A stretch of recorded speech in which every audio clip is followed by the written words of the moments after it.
So we are reading from Srimad Bhagwatam. This is 4th canto, 8th chapter. I believe we have to start from text 35.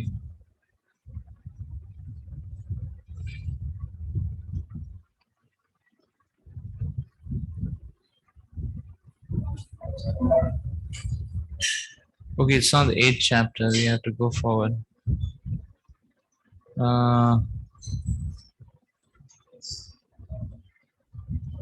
This is chapter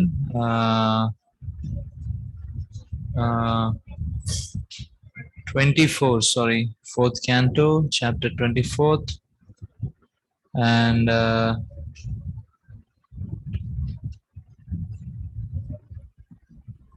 verse 39. Okay, that's fine. Sarva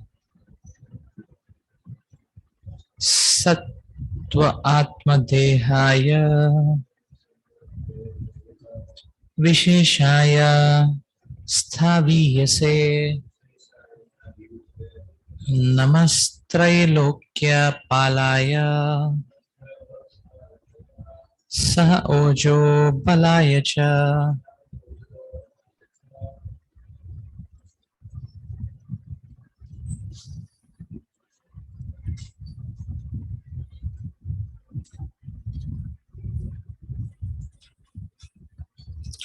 My dear Lord, you are the gigantic, universal form which contains all the individual bodies of the living entities. You are the maintainer of the three worlds, and as such, you maintain the mind, senses, body, and air of life within them. I therefore offer my respectful obeisances unto you.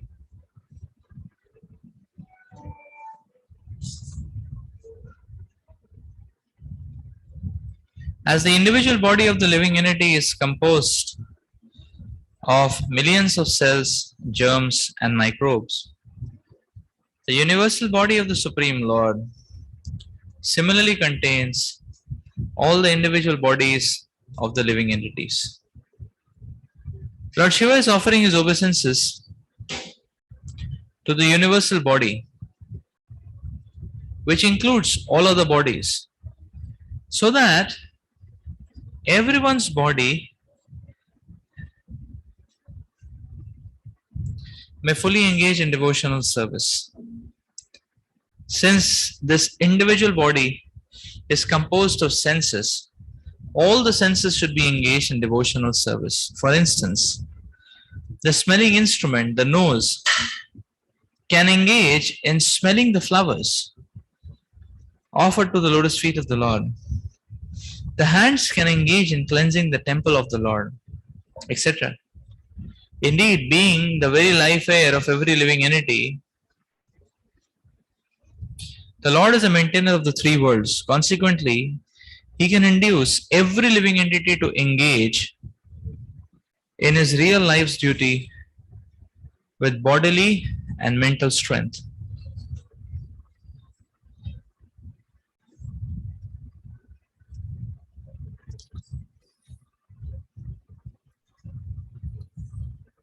Thus, every living entity should serve the Supreme Personality of Godhead by his prana, that is life, artha, wealth, intelligence, and words.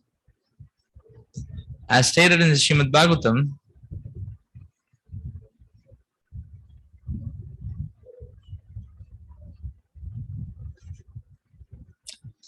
ten 22-35, Etavaj Janma Safalyam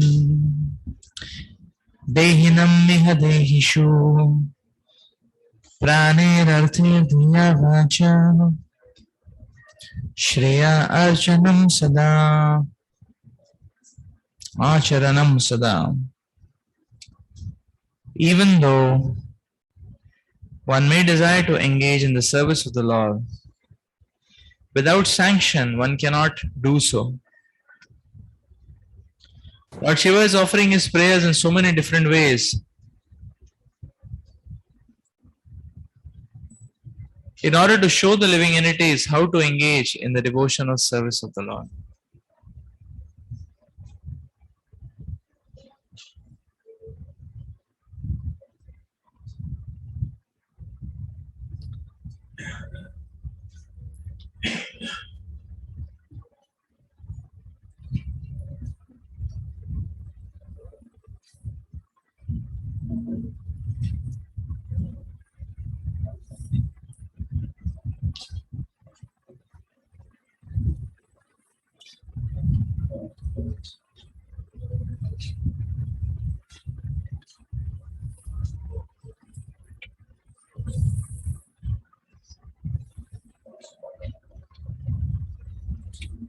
In this prayer, Lord Shiva is offering his obeisances to the universal form of the Lord,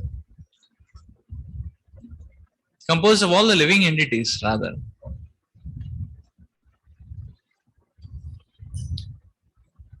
And Srila Prabhupada is very profusely explaining that just like our body is made of germs and cells and microbes, the Lord's body is constituted of the living entities.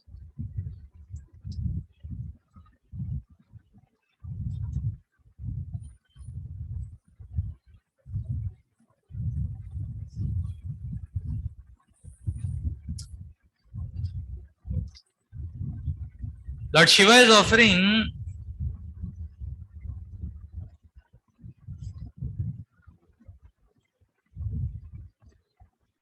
Lord Shiva is demonstrating, as Prabhupada is explaining so beautifully, multiple ways through which a living entity can connect to the Krishna, through which the living entity can offer service to Krishna. So Lord Shiva's prayers are encompassing multiple ways in which one can engage in service to Krishna.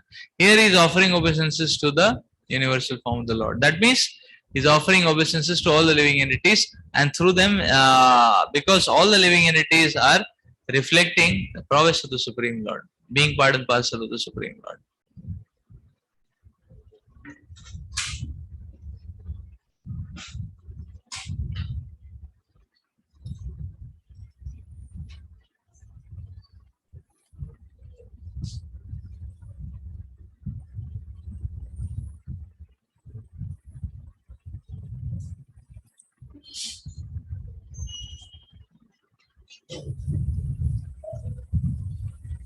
So in this multitude of ways, two aspects become very clear. One is that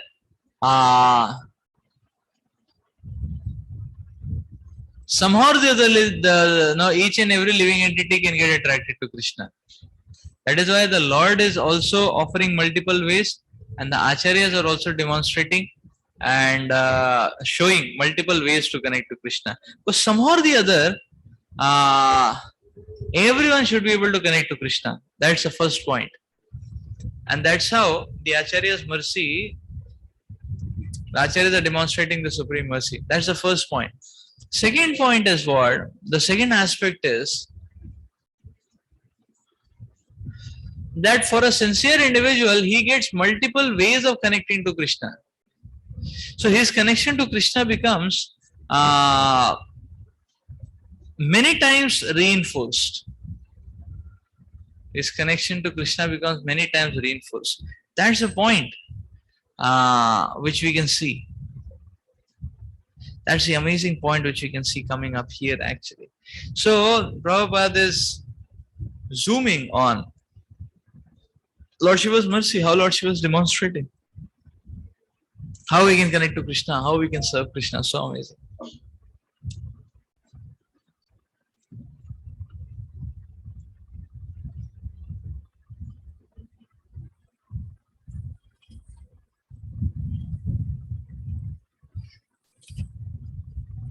Arthalingaya nabhase Namo antarbhahiratmane Namaha Punyaya Lokaya Amusmai Bhuri Varchase.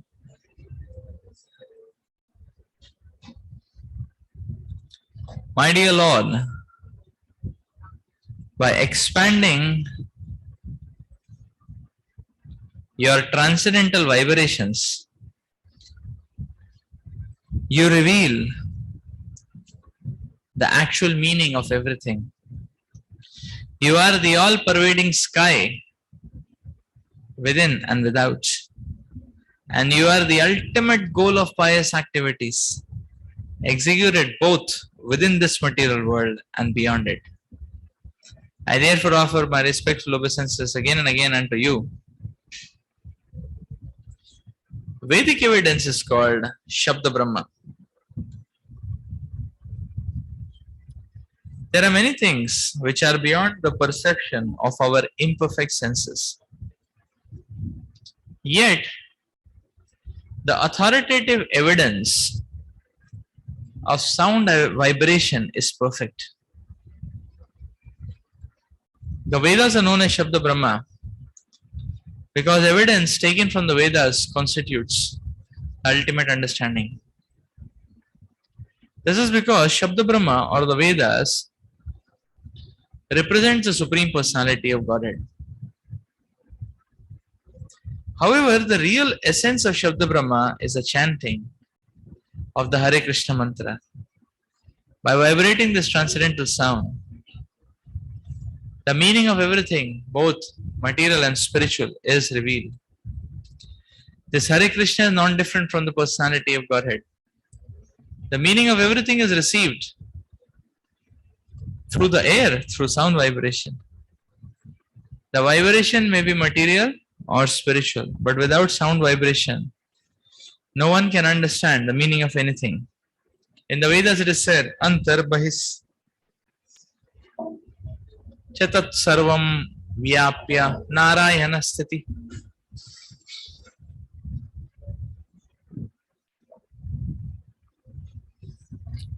Narayana is all pervading and he exists both within and without. This is confirmed in Bhagavad Gita 13.34. Yatha prakashayati ekaha kritsnam lokam imam ravi kshetram kshetri tatha kritsnam prakashayati bharata. O son of Bharata, as the sun alone illuminates all this universe, so do the living entity and the super soul illuminate the entire body by consciousness. In other words, the consciousness of both the soul and the super soul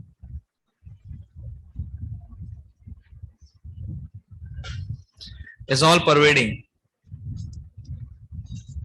The limited consciousness of the living entity is pervading the entire material body, and the supreme consciousness of the Lord is pervading the entire universe.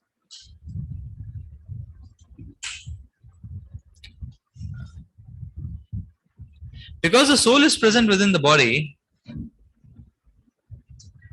consciousness pervades the entire body. Similarly, because the Supreme Soul or Krishna is present within the universe, everything is working in order.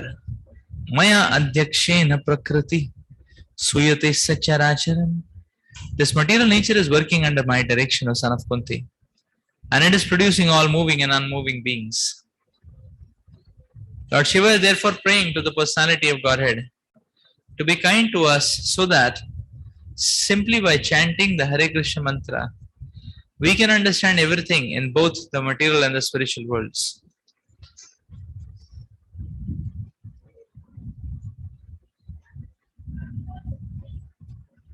The word amusmai is significant in this regard because it indicates the best target one can aim for after attaining the higher planetary systems. Those who are engaged in fruitive activities, karmis, attain the higher planetary systems as a result of their past activities. And the jnanis who seek unification or a monistic merging with the effulgence of the Supreme Lord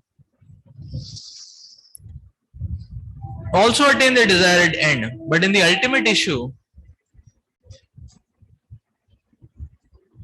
the devotees who desire to personally associate with the Lord are promoted to the Vaikuntha Lokas or the Goloka Vrindavan. The Lord is described in Bhagavad Gita 10:12 as Pavitram Paranam Paramam Pavitram Paramam, the Supreme Pure. This is also confirmed in this verse. Sukadev Goswami has stated that the cowherd boys who played with Lord Krishna were not ordinary living entities. Only after accumulating many pious activities in various births does one get the opportunity to personally associate with the Supreme Personality of Godhead. Since only the pure can reach Him, He is the Supreme Pure.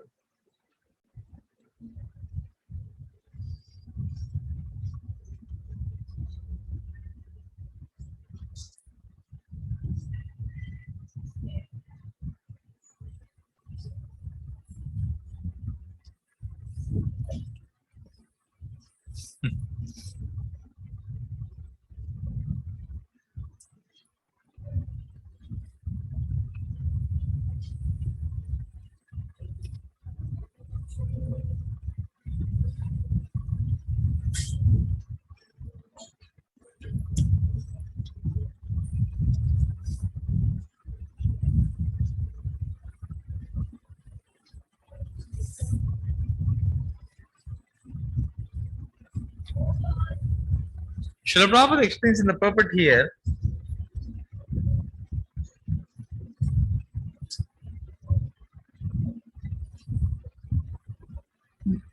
that even materially speaking, without sound vibration, one cannot understand anything. One has to hear what is the subject matter, then only he can understand. Without sound, cannot understand anything. So the interesting point therefore is, so how can the transcendental sound, that is Krishna's holy names, one can understand everything, both materially and spiritually? How is it possible? How does that come about? So that is possible because the transcendental sound is not different from Krishna. It's like in the previous verse we're talking about Krishna is when we talk about the vibhuti of the universal feature of the Lord, then we understand that everything is included in the Supreme Lord. He is not just made up of everything. Everything is part of Supreme Lord and He is much beyond that as well. So the entire material cosmic manifestation is Krishna's body, but that's not the end of it. Krishna's body also includes the spiritual world. And plus, He has innumerable incarnations, each of which have their own form, qualities, pastimes, beauty, qualities. So, this is the point which is being depicted here, that everything is included in Krishna. Krishna includes everything. So therefore, because holy name is non-different from Krishna, simply by chanting the holy names one understands everything. That's the point. One understands everything.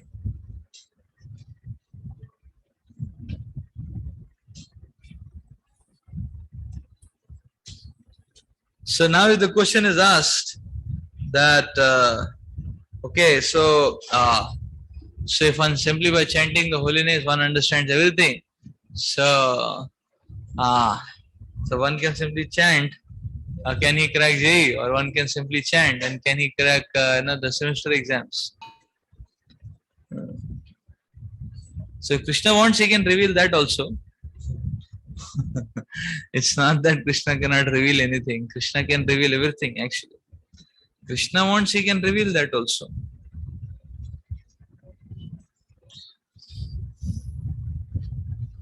But the point is that everything means that Krishna will give everything whatever is needed. Whatever is needed.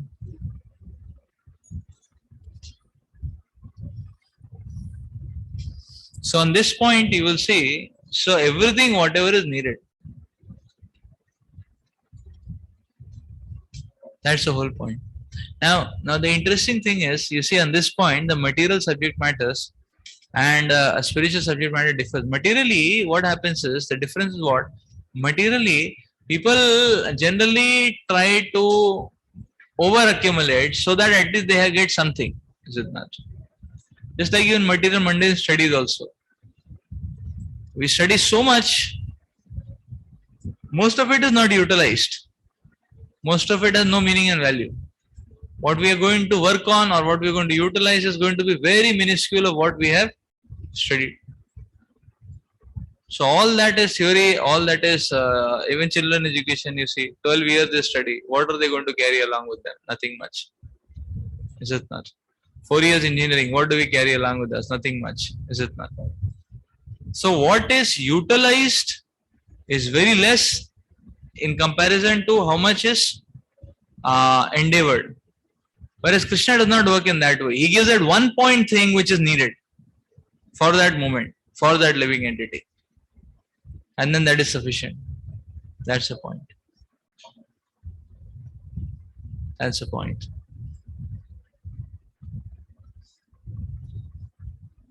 So it's not Krishna is only giving one point inspiration. Krishna will give everything whatever is needed actually. That's the point. And that's why it is said that one who is chanting the holy names, he can understand everything.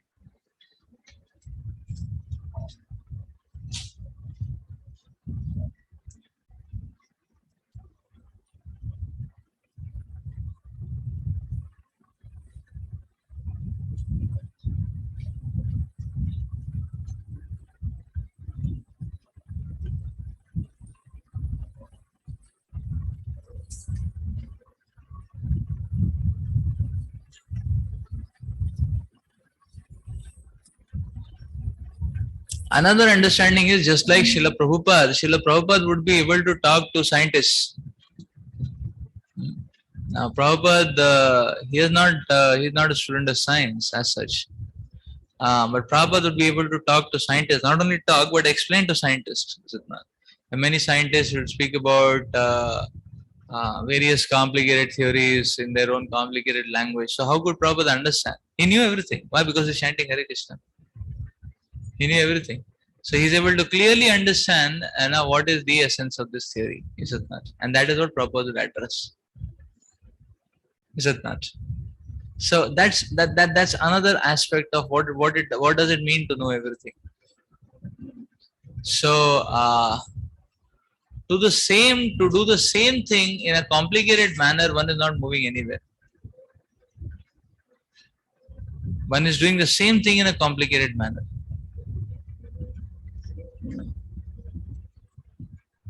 If one is solving a problem wrongly, whether he is his thought process only is wrong or his approach is wrong, whether he uses statistics to solve it, induction to solve it, deduction to solve it, contradiction to solve it, first principles to solve it, calculus to solve it, it is of no use because his thought process is only wrong.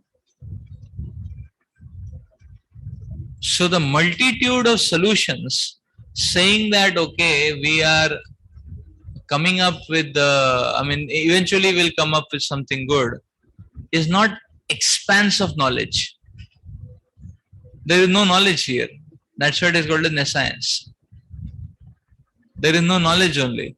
It's not expanse of knowledge. It's the same thing being repeated again and again. In this way, that way, this way. So we see modern education in all these branches of technology and other thing, what is being repeated? I want sense gratification, I want sense gratification, I want sense gratification. That is what is repeated everywhere again.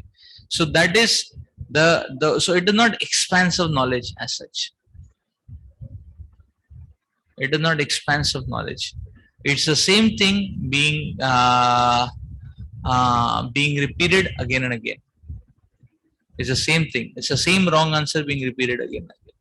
That's why it's called as, the material education is called as nescience. So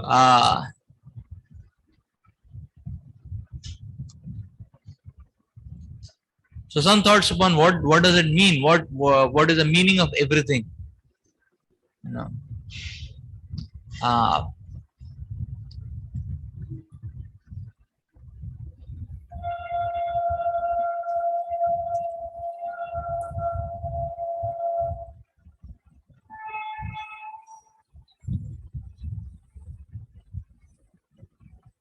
Text 41.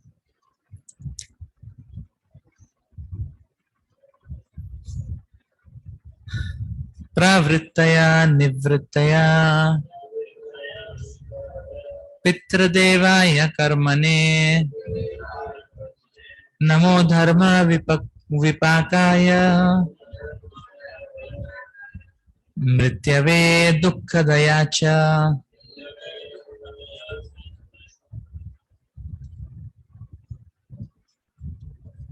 My dear Lord, you are the viewer of the results of pious activities. You are the inclination, disinclination, and their resultant activities. You are the cause of the miserable conditions of life.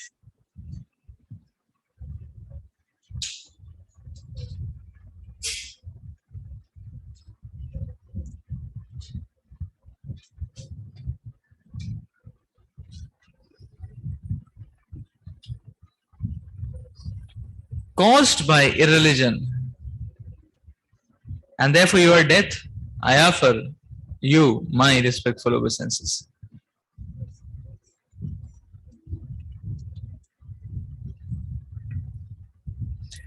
Purport. The Supreme Personality of Godhead is situated in everyone's heart, and from him issue a living entity's inclinations and disinclinations. This is confirmed in Bhagavad Gita 15:15. Sarvasya chaham hridi sannivishto matta smritir jnanam atohanam cha. I am seated in everyone's heart, and from me come remembrance, knowledge, and forgetfulness.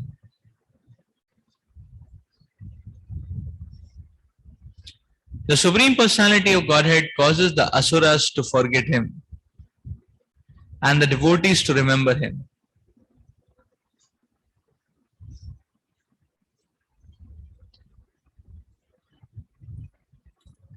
One's disinclinations are due to the Supreme Personality of Godhead.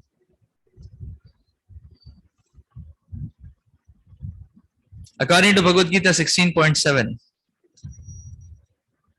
pravrittim cha nivrittim cha janana vidurasuraha.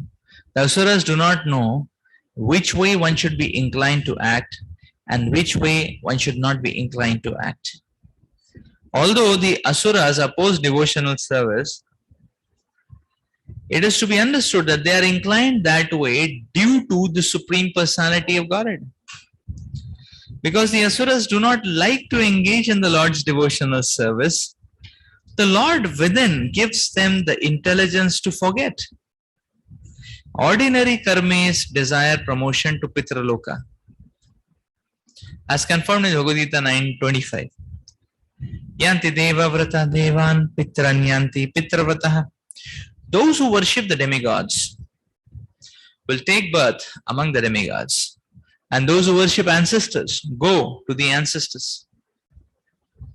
In this verse, the word dukkadaya is also very significant. For those who are non-devotees are perpetually put into the cycle of birth and death, dukkadaya. This is a very miserable condition because one's position in life is attained according to one's activities. Or because one's position in life is attained according to one's activities, the asuras or non-devotees are put into such miserable conditions.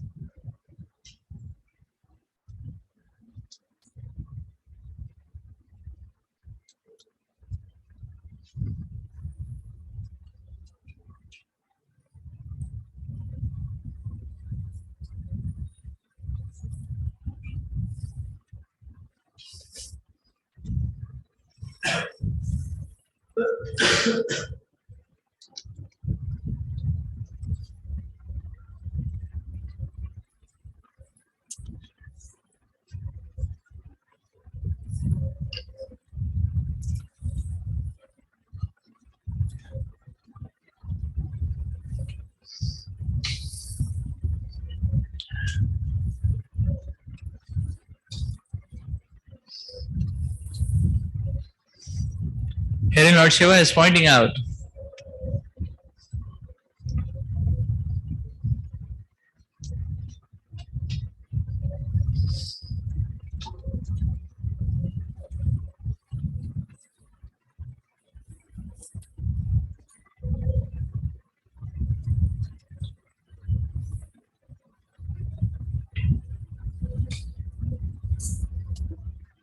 and now Krishna, the Supreme Lord, the Lord is the Supreme Lord, Lord Krishna. Lord Krishna is not just a one-sided cause. He is the cause of everything. Many times when we hear that, okay, Lord is the cause of all good, all wonderful, then we feel very nice about it. Oh, Krishna is causing all good, all wonderful, everything auspicious, Krishna's mercy. But that is just one dimension of Krishna's mercy. The other dimension of Krishna's mercy is that which is not so palatable, so positive, that which is negative as well. So everything what is happening is Krishna's mercy. That's where we understand that yes, in everything one has to see Krishna, learn to see Krishna. So here, Lord Shiva is talking about inclinations, disinclinations. That is caused by the Supreme Lord.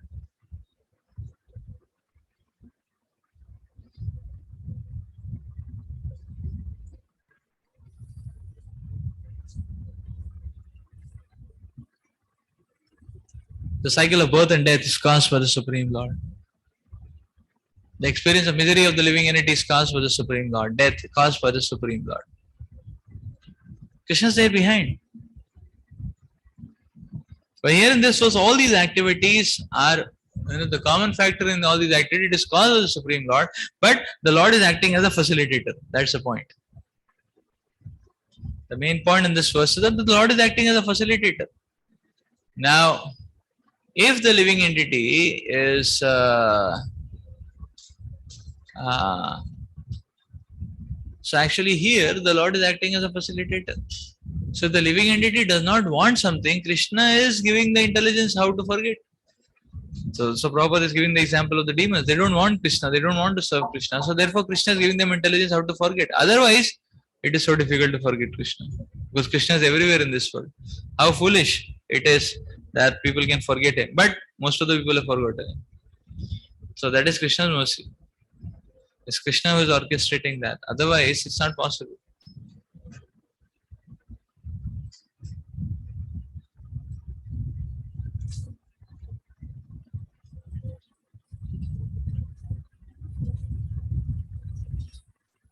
So the Lord is facilitating.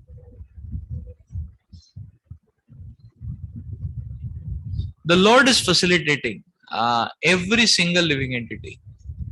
And in terms of inclination, disinclinations, what one likes, what one doesn't like. Therefore, you will see when we offer sincere prayers to the Lord, Krishna will change inclination, disinclination. That's the point. So why Bhakti Shastra stress too much on offering prayers? When we sincerely and fervently pray to the Lord is going to change inclinations, disinclinations. In due course of time, automatically one will change his activities. Why? Because the inclination, disinclination is going to change. There is no other thing which can change it. There's only so when one takes shelter of the Lord, Sharanagati, how does it affect? What is the effect of it? The inclination, disinclination will change.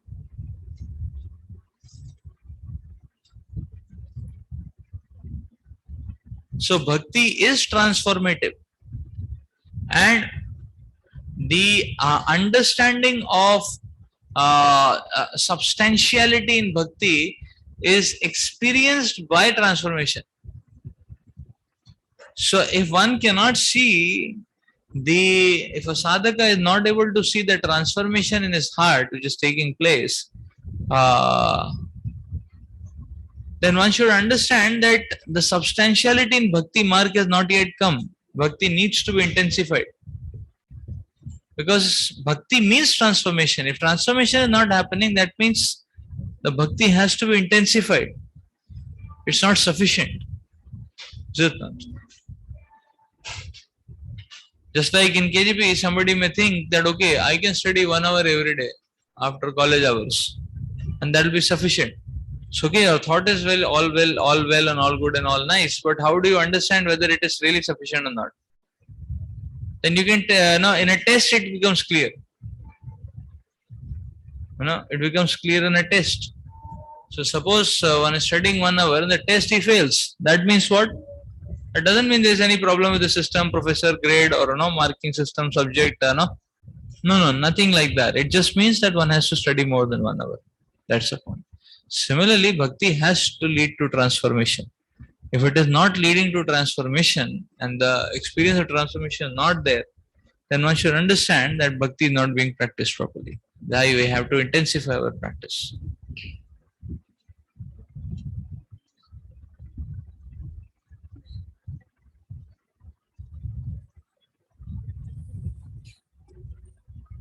And intensity of practice is not very out of the box or very difficult idea. One has to depend on Krishna, cry out to Krishna, is it not? That's the point. Our words, our thoughts, our acts are all